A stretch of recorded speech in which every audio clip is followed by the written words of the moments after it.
This is less than 2 hours before the strike. The strike sa Rizal. This is a drug operation.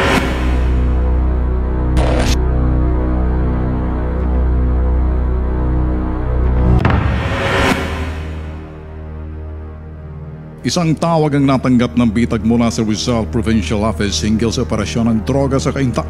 Yes sir, magandang gabi ho. Nasabi sa akin ng aking tao na may operations kami. Kami naniniguro dahil binavalidate namin. Sanay kami dun sa pakikipagtrabaho sa PIDEA, malalaking operasyon. Kuminsan, first time kami sasama sa inyo sa Philippine National Police. Gusto ko lang makasiguro na pagpapadala ko ng tao, una, ano bang subject ninyo? Ilang individual or isang pamilya or individual lang na nasa order of battle ng Philippine National Police? Bali, apat na personality po ito nga i-operate namin. Okay. Halos ng buwan din namin na surveillance. pinarating dito. Nagkaratingan ng Best Buy. Okay. At susunod pa naman. Kaya Okay. nagkarating kami pagsuhaan. Nakuha ka ng search warrant. Apo. Kung tugma yung impormasyon na sinasabi nyo, may kasama na SWAT, 2 team. Hindi natin malaman kung ilang team. Sa isang team, pwede 1 dosena. 2 team, 2 dosena. Medyo firepower to. SWAT.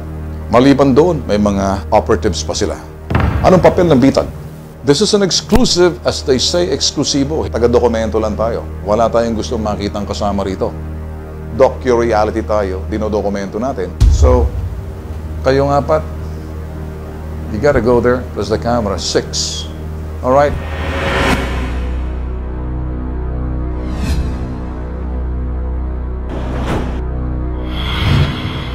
Tinungo ng bitag New Generation ang Rizal Provincial Office. Isinagawa ang briefing para sa ikakasang operasyon. Iskinita lang to ha.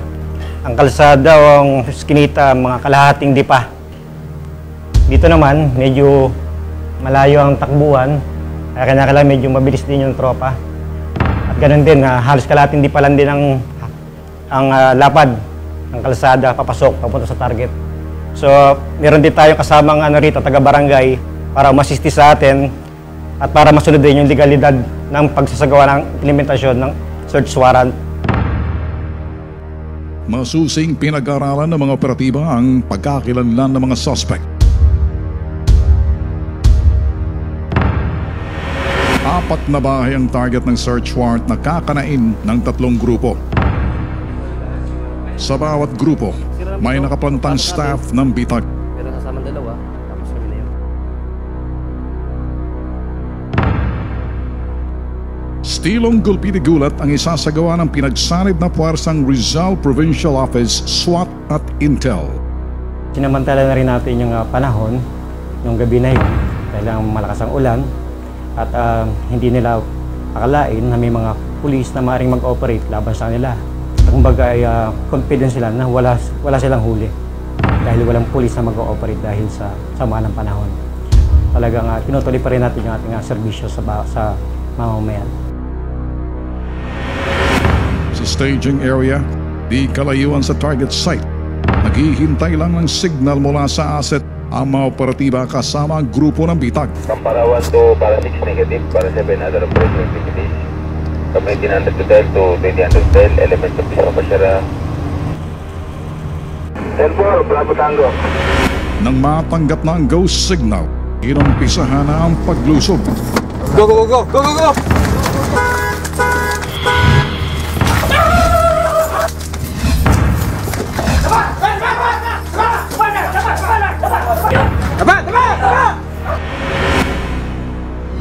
Nagsimula ang lahat matapos makatanggap ng impormasyon ng RPPO hinggil sa iligal na bentahan ng droga sa Barangay San Juan, Cainta, Rizal.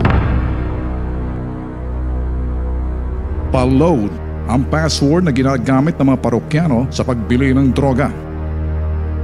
Ayon sa mga tao doon, ang tawag nila doon sa lugar ni Elias Jun ay loading station.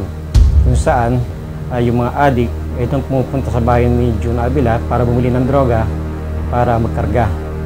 Sinabi magkarga, ibig sabihin para bumili ng bato upang kanilang gamitin. Ayon kay Police Superintendent Ignacio Briones, isang buwan nilang pinagplanuhan at pinag-aralan ang kilos ng mga tulak sa lugar May series po kami na validation ng mga impormasyon. Then, sinek din po namin yung tao nito kung ano yung profile nito. At indeed, na-determine namin na talaga sila involved sa illegal na droga. Yun ang basehan ng pag-apply natin ng 4 na search warrant. Ilang serye ng surveillance at undercover operation ang kanilang isinagawa. Sa videong ito, spotted ang isang lalaking may hawak ng droga, pinapagpag pa. Maging ang pagbatak ng mga durugista.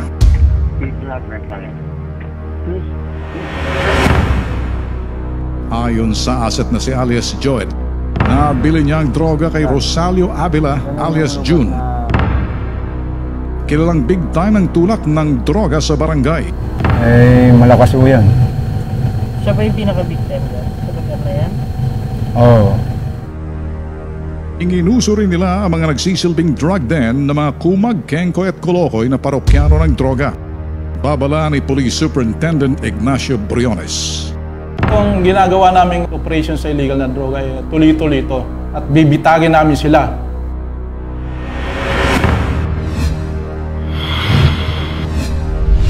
Talamak ang bentahan ng droga sa barangay San Juan, Cainta, Rizal. Ang kanilang code name, Palod. Maging ang tauhan ng barangay walang magawa sa laganap ng ilegal na droga sa kanilang lugar. Pumasok na year 2015, talagang grabe. No? Kasi mostly ang nangyayari, yung mga kabataan kasi sa gabi, hindi na kayang mapiit. Pinuhuli, tapos after 1 day, 2 days, nakalabas na naman. Kaya isa yan sa pinupuntiryan, mga gumagamit ng mga drugs.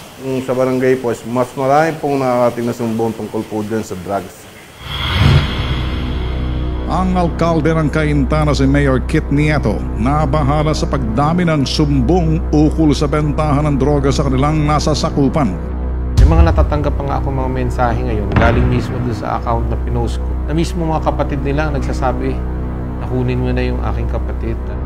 Rason para lalong paigtingin ang kanilang kampanya kontra droga.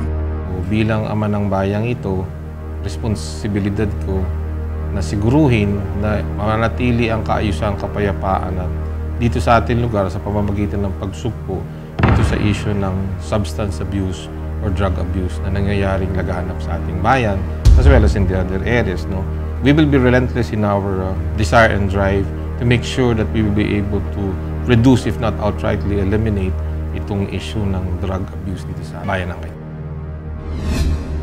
Tatlong magkakahiwalay na search warrant ang inilabas ni Presiding Judge Agripino Morga ng Branch 29 to 32 ng San Pablo, Laguna. Laban sa mga tulak ng droga sa barangay San Juan, Cainta, Rizal na kinilalang sina Rodel del Rosario, Raul del Rosario, Rolando San Miguel at Rosalio Avila.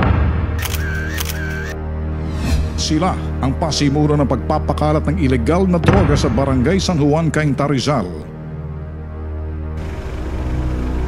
Nang magbigay ng signal, lumusob na ang mga operatiba sa kanilang target.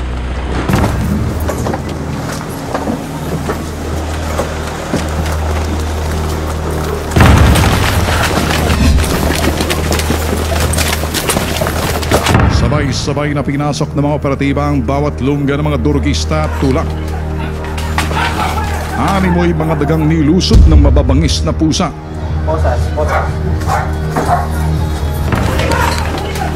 Sa unang bahay, hulog sa bitag ang mastermind na si Rosalio Avila. Ikaw? Kasama ang kanyang ka-live-in partner na si Maria Christine. Inaresto rin kasama ang batang kinilalang si JV. Ang bata gustong nagawa pang itago sa kanyang brief ang 2 pakete ng droga. Ito pa, may isa pa dito.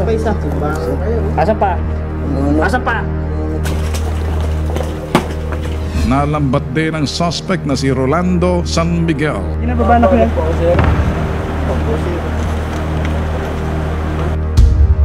Arestado rin ng mga suspect na sina Rodel del Rosario, Raul del Rosario, at ang itinuturong tulak na si Joel Balgestero. Agad sinimulan ang paghahalughog sa bahay ng mga suspect. Nasamsam sa loob ng bahay ni Rosario ang 10 pakete na pinaghihinalaang shabu. Nasabat din iba't ibang drug paraphernalia ng illegal na droga.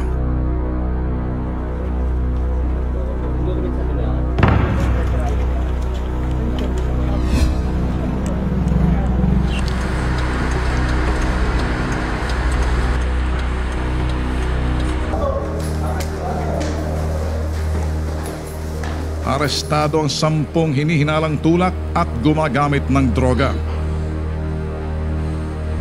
Maging ang mga big time na tulak ng lugar tulad nila Rodel del Rosario, Raul del Rosario, Rolando San Miguel at Rosalio Avila hindi rin nakawala. At isang minor de edad na si alias JV. Ang mga kolokoy nagtuturuan at naglaglagan kung kani-kanino nila kinukuhang ilegal na droga. Hindi ko po alam. Hindi ko po alam yun.